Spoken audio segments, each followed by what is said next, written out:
Hello, everybody, it's Tim here again to another movie review, this time for Megan 2. Now, Megan 1 was a film that actually did really well when it came out, and I have to believe that was probably because of like the dance that she did or whatever being advertised on TikTok and stuff so much, so it just became like a sensation with the younger, like youthful generation at the time. So basically, that film just rode the popularity wave of that, of just like preteens and stuff watching her on TikTok and stuff, the character doing that dance. That was literally it. That was all. Like sometimes certain things in movies that just catch fire with a certain audience and that just rides them out like a wave to peak box office. Now, we finally get to a Megan 2, and they kind of try to do the same thing here. I believe this film has been advertised somewhat too.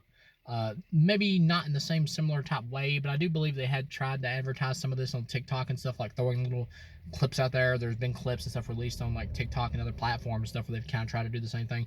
This is more of an action flick. The first one was like a watered down PG-13 version of the Child's Play remake, or like any other kind of killer doll movie you've honestly ever seen, really. And I didn't really like the first Megan. I didn't hate it. Like I left at the end going, this is like a 2.5 out of 4. That was back when I did like 1 to 4 stars.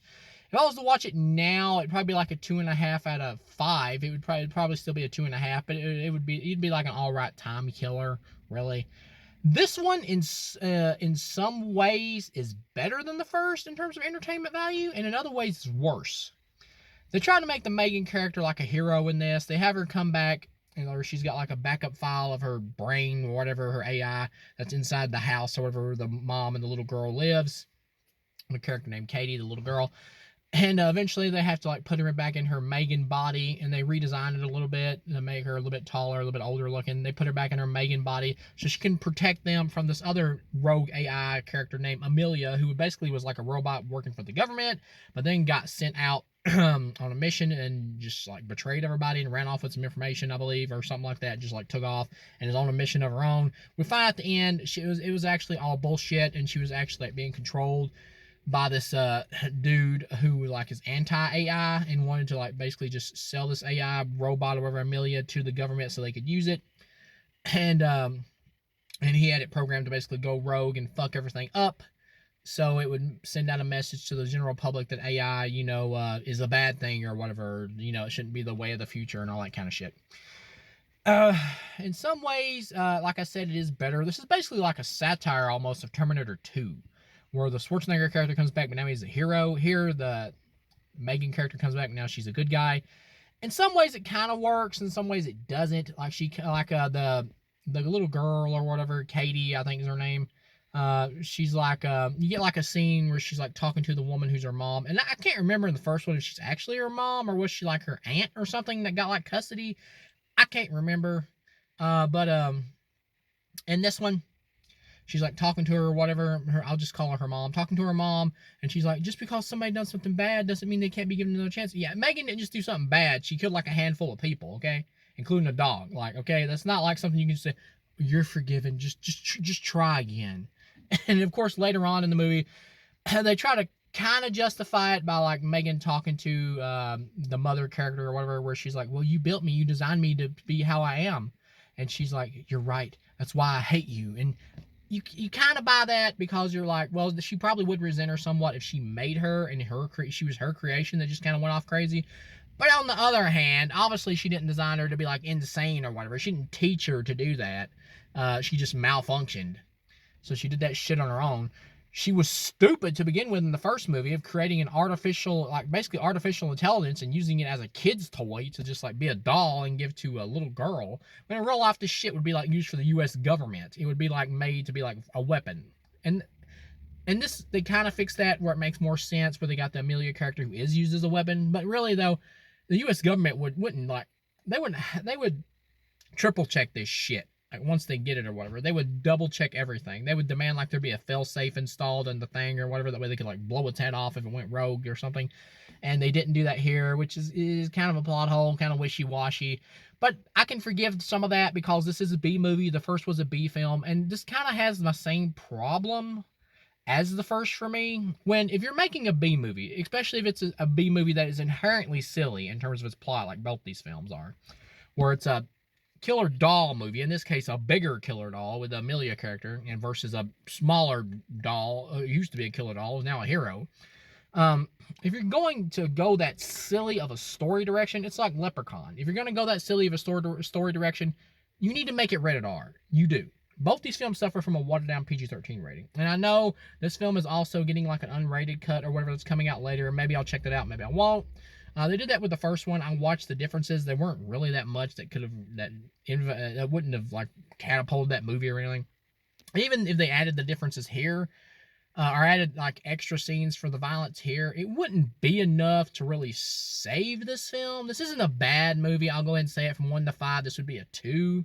Ultimately, it's weaker than the first Megan, but in other ways, like I said, it is more entertaining because once it gets past like the first half to like the second half, when it's more about the two dolls fighting back and forth and all that, and them like chasing after the doll, whatever, working with Megan as a team, it does become more entertaining. And when you get to like the action scenes with the bigger doll like kicking people's ass and stuff, it is kind of fun. And when you get to the climax where the bad guy's revealed to be like this anti-AI dude or whatever, and he's got them all hostage, and you get like Megan like in a microchip thing implanted into like the mom's head or whatever, controlling her body movements, and she's like helping her beat the shit out of the soldiers or whatever with these zap guns. It's kind of a fun action scene. There's some fun to it, and that's the problem with both these films is they don't go up silly enough in the right way to make these B movies ridiculous, inherently ridiculous concepts fun. The PG-13 rating is what holds them back. It does.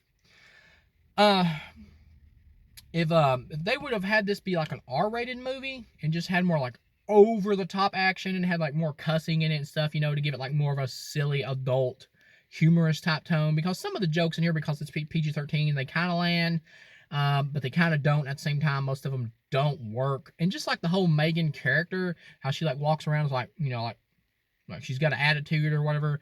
That's meant to be like part of the B movie joke. I get it. But at the same time, because it's PG-13, it's kind of annoying. The character is when she does that.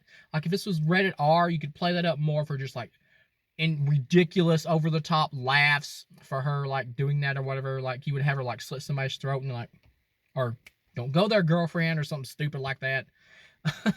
Like these films need to embrace just more of the absurdity of it and give it more edge. A movie like this needs more edge. Same thing with the first one. They both need more edge because that's what makes B movies entertaining is the over-the-top blood splatter and shit. And just like the cussing and everything. That's what makes them entertaining. And then you got professional B movies like Return of the Living Dead, which the director knew it was a B movie, knew what he was making, and he handled it and executed it in a professional way, and it was written in a professional way. Here, these are B movies. They know what they're making, but they're deliberately undercooking them because they're limited by the PG-13 rating. So that's why these don't work. It's the same problems I had with the Happy Death Day movies that some people really loved. I've never been into those films. I never could get into them. My problem with those is they're supposed to be horror comedies, but when you watch them, they're really just teen comedies because they can't have any gore or violence because the PG-13 rating. They can't do anything.